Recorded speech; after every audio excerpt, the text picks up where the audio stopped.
The lower house in Uruguay is planning on legalizing marijuana. So they are passing a bill that would legalize the sale, distribution, and production of marijuana. They've already decriminalized possession of marijuana, so they want to go even further, which is great news. And it's expected to pass in the Senate, and the president is already in favor of signing that legislation into law. So Uruguay might be the first country in the world to legalize marijuana.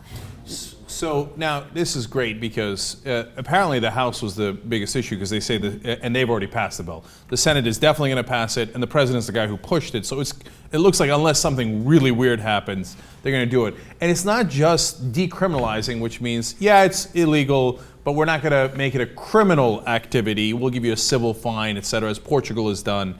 But it's actually going to be illegal. You can grow up to 6 plants yes. on your own, and it's not like have at it, Hoss, go nuts, do whatever you want. There's strict rules on how you grow it or distribute it or sell it, and in fact, you have to do it through government pharmacies. Yeah, let me give you the details via Think Progress. They did a good job covering this. They said the proposal would allow licensed sellers, distributors, and even individual growers of marijuana. Users could access marijuana in one of 3 ways. They could grow up to 6 plants on their own with a license, join a licensed growing cooperative with up to 45 members, or obtain it from a licensed pharmacy. So what's really interesting is, okay, there are private growers, but you don't buy the marijuana from a private company. You have to buy it from the government, which I like. You have to buy it from licensed pharmacies, which I like. And these are all like state-owned, so it's not like private companies can make money off of this. In the US, it's a little different with medicinal marijuana. So can I just do a quick ode to Uruguay President José Mujica? He's by far my favorite president in the world. He's the guy that gives away 90% of his salary back to the people, and it's not because he's rich. He's not rich at all. He lives on a small farm. He's got I think like a Volkswagen Beetle or something that he drives around. He didn't have any. He wasn't part of the power establishment. Apparently, democracy is broken out in Uruguay, which is amazing, right? And in this case, he says, "Look, I'm an old man. I've never smoked marijuana." He's like, but I understand what young people are doing. And more important than that, I understand that for every 10 lives drug addiction costs, we lose 100 lives from the gangsters who are running the drug wars. And my aim is, yes, to make it cheaper so that we don't have a black market that kills all these people.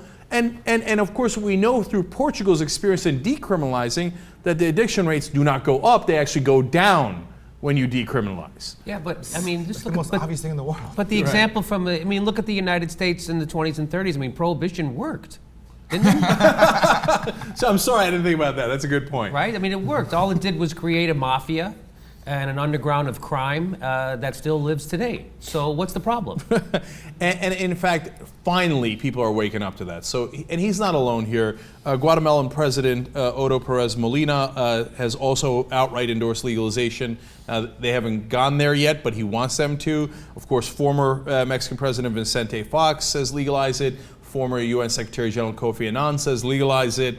It's an enormous movement, and there's now about 3 or 4 Latin American countries that are working on decriminalization or legalization, and it's only a matter of time before people go, okay, look, we've seen the evidence. The addiction rates do not go up, and we gotta get rid of the gangsters. So there's like an international commission right now that's fighting to end the war on drugs, which I'm very happy about because, as you guys know, a lot of former politicians are involved in this movement. But at the same time, these are the same politicians that helped fuel the war on drugs when they were in power. So that really irritates me. And I know that there are politicians out there right now that believe in in ending prohibition, but they won't speak out. They won't do anything about it. And I want them to grow some balls and do something while they're in power, because this international commission is all fine and dandy. I love the work that they're doing, but it's not as effective when they're not in power, when they don't have any political power. So you're saying you want them to grow little nuggets of courage. Exactly. So I'll say this, why don't they just, I don't know if they've ever thought of this, why don't they just take all the drug dealers, the people making the money off it, why don't they put them in prison? Oh, right. Why didn't they think of that? I think that they've been trying, Jimmy. Oh, okay. Yeah, and I'm not sure they've had great success.